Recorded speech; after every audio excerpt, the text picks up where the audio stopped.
여러분 안녕하십니까? 자동차 사고 구상금 분쟁심의위원회 분심의, 그것이 이제 앞으로는 자동차 사고 과실비율 분쟁심의위원회 그렇게 바뀐다는 거죠. 구상금에서 과실비율을 바뀐다는 겁니다.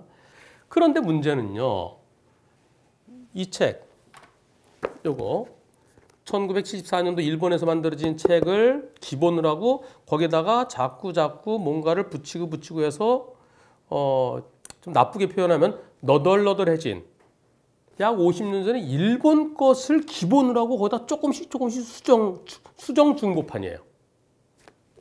이걸 기준으로 해서 과실비를 따지는 거 여기서부터 벗어나야 됩니다. 근데 문제는요, 분심에 치명적인 문제가 또 하나 있습니다. 보험사끼리 과실비율이 문제됐을 때 소액 사건 소송 갈 수 있어 없어? 좀 어렵습니다. 어려운 이유가 뭐야? 비용이 많이 돼요. 아니야. 자기들끼리 협약을 체결했어. 협정을 맺었어. 어쩔 때 분심이 난 것처냐면요, 분명히 100대 0인데 보험사는 끝까지 70대 30, 80대 20 얘기합니다. 그러면 제가 분심이 가지 마세요. 어차피 분심에 가서 100대 0 나오면 이쪽에서 80대 20이니까 못 받아들인다 그래서 소송 어차피 갈 거 아니겠어요. 그리고 100대 0인 사건인데 80대 20으로 나오면 무슨 소리야 그러면서 100대 0 주장하는 쪽에 소송 갈 거 아니겠어요. 어차피 소송 가게 돼요. 그렇잖아. 100대 0이냐 아니냐를 따지는 것은 결국은 소송으로 가게 돼. 그러면 분심에서 100대 0이 나오든 안 나오든 어차피 소송 갈 거 뭐하러 분심을 갑니까? 곧바로 소송 가라고 그러세요. 그럼 보험사 직원들이 뭐라고 그런다? 죄송합니다만은 소송은 못 갑니다. 상대편에서 동의를 해줘야만 갈 수 있습니다. 전치주의 그래. 분쟁심의 전치주의. 소액 사건은 반드시 분쟁심의를 거친다. 여기 거치지 않고는 소송을 갈 수 없다 라고 돼 있습니다. 18조에 돼 있어요.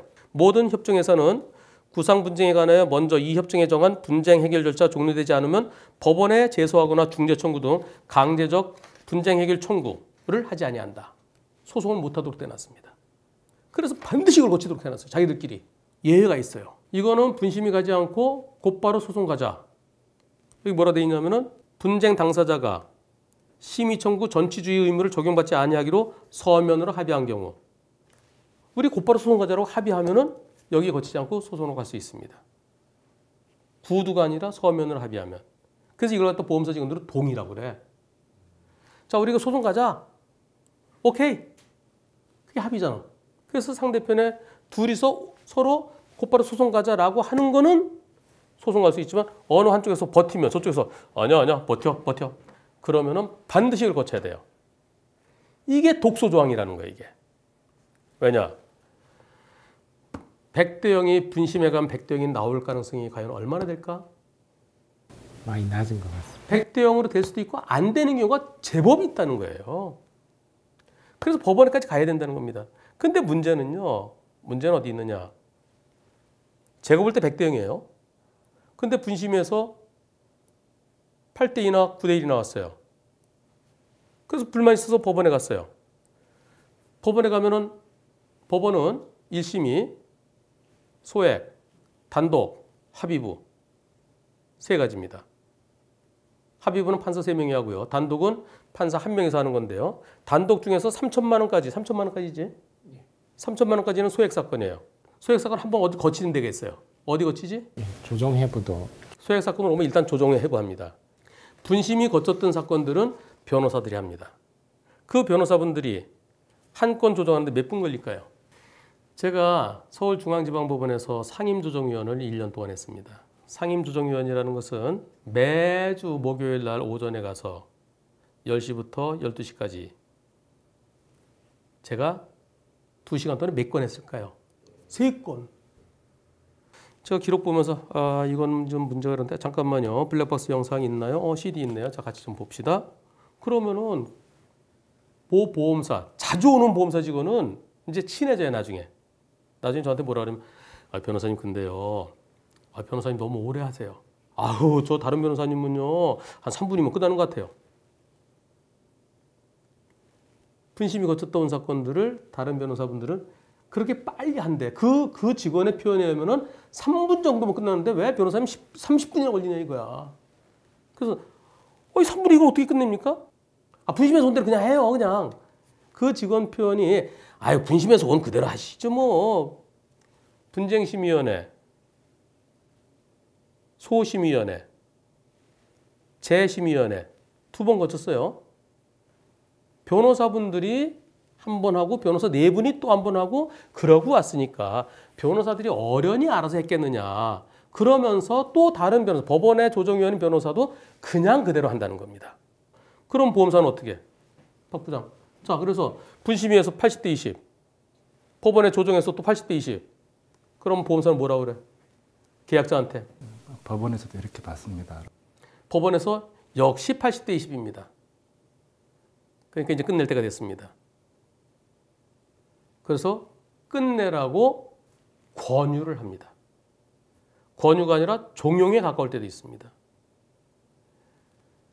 그래서 사람들은 그걸 갖다 판결이라고 잘못 생각해. 판결로. 거기에 이의 신청할 수 있다는 걸 모르고 거기에 대해서 항소해야 되는 걸 잘못 생각합니다. 자, 법원에서 이렇게 했다. 끝내라. 이의 신청해달라고 그러면 이의 신청했을 때 그때 판사가 봅니다. 어떤 판사가? 소액 판사가. 평균 2분 정도 걸립니다. 2분도 안 걸려요. 실질적으로는. 어떤 건 1분 만에 끝나는 보통 어떤 거는 막 서류 막 가지고 나왔고 몇 번, 그냥 몇 번. 그래갖고서 5분에 한 20건 지나가는 것도 있어요.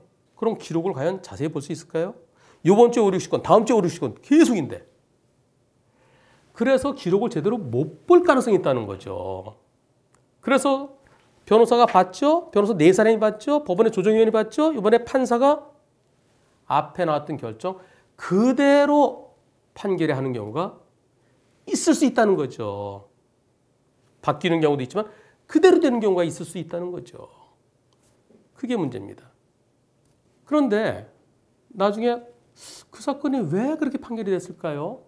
보험사 직원들이 제대로 주장 안 했거나 아니면 판사가 기록을 제대로 안 봤거나 기록을 한번 복사해달라고 그러십시오.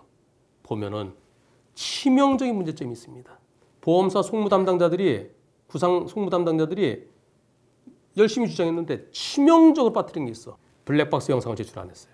나한테 질문하시는 분들이 나중에 보니까 블랙박스 영상을 제출 안 했네요. 왜 안 했냐 그랬더니 그거 안 하다 제가 다 써냈는데요. 그리고 또 제가 항소 신고도 조정해봤잖아요. 근데 거기 기록이 없어. 그래서 블랙박스 내세요 한 경우도 있습니다. 블랙박스 영상을 안 내면은 아무 소용이 없다는 거예요.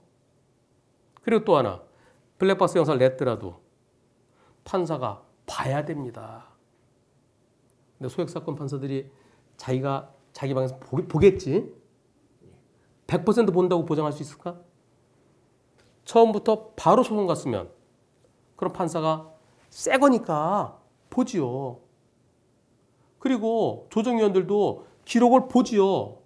왜? 아무도 안 본 거니까. 분심위 같은 건 변호사들이 2번이나 봤잖아. 그중엔 아는 변호사도 있을 거 아니야. 근데 이 변호사 이렇게 했는데 내가 그걸 아니라고 하면은 그것도 좀 그렇잖아. 그래서 분심위를 거치지 않고 바로 소송으로 가야 그래야 제대로 판단을 받을 수 있다는 거죠.